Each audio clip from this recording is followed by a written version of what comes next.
কাব আহবার রাদিয়াল্লাহু তাআলা আনহু বলেন, শস্যের দানা পরিমাণ আল্লাহর মহব্বত যদি কেউ পাইয়া যায়, শস্যের দানা পরিমাণ আল্লাহর মহব্বতের দাম 70 বৎসর নফল বন্দেগীর চেয়ে আরো বেশি। আউযু বিল্লাহি মিনাশ শাইতানির রাজিম। বিসমিল্লাহির রহমানির রহিম। রব্বানা আতিনা ফিদ দুনিয়া হাসানাতাও ওয়া ফিল আখিরাতি হাসানাহ ওয়া কিনা আযাবান নার। ওয়া ফি আয়াতিন উখরা লাহু মাকালিদুস সামাওয়াতি ওয়াল আরদ।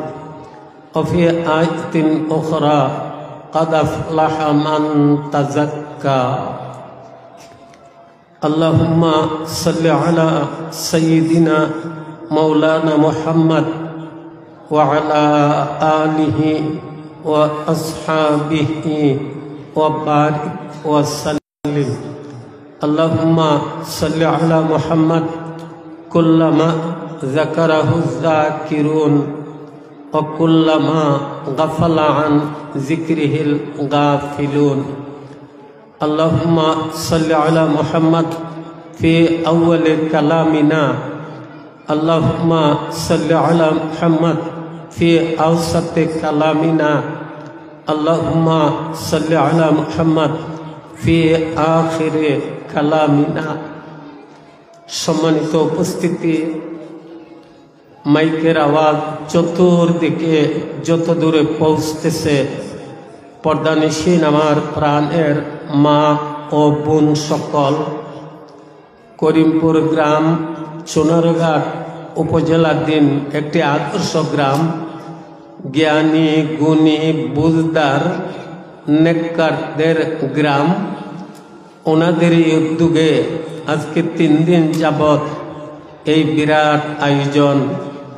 আর এই আয়োজনের ডাকে সাড়া দিয়া আমরা যারা বসছি, কোথায় বসলাম, বসার দাম কত বুঝতেছি না। আমি প্রথমে এই বেলায় বলার চাই, এইভাবে দাঁড়াইসা ভালো কাজে শরীক হয়, বসে, নবী বলেন আল্লাহ তাআলা তাদের মায়া করা, আল্লাহ তাদের মহব্বত করা আল্লাহর উপরে ওয়াজিব হইয়া যায়। এই বসার কারণে আল্লাহ তাআলা যদি আপনি আমাকে মায়া করেন, মহব্বত করেন, তার দাম কত আপনারাই হিসাব লাগাবেন। এই উম্মতের বহুত বড় সাহাবী, এইবারে কেউ যদি পুরা আল্লাহর মায়ার পায়, তার দাম কত। এমনিভাবে আমরা এখানে যারা হিসাব বসলাম, বসার মূল্যটা বুঝি না। নবীজি বলেছেন এইভাবে যারা বসে দুনিয়ায়, কাল কিয়ামতে আল্লাহ তাআলা তাদের আল্লাহর কুদরতের তৈরি বেহেশতে মুতির সোফায় আল্লাহ তাদের বসায় রাখবেন। নবীজি আরো বলেন, এইভাবে এমন পরিবেশে যারা হিসাব বসে, সরাসরি আল্লাহর আরশ থেকে রহমত ও সাকিন আর বৃষ্টি এদের উপর হইতে থাকে। এই দামি কাজে যে আল্লাহ আমাদের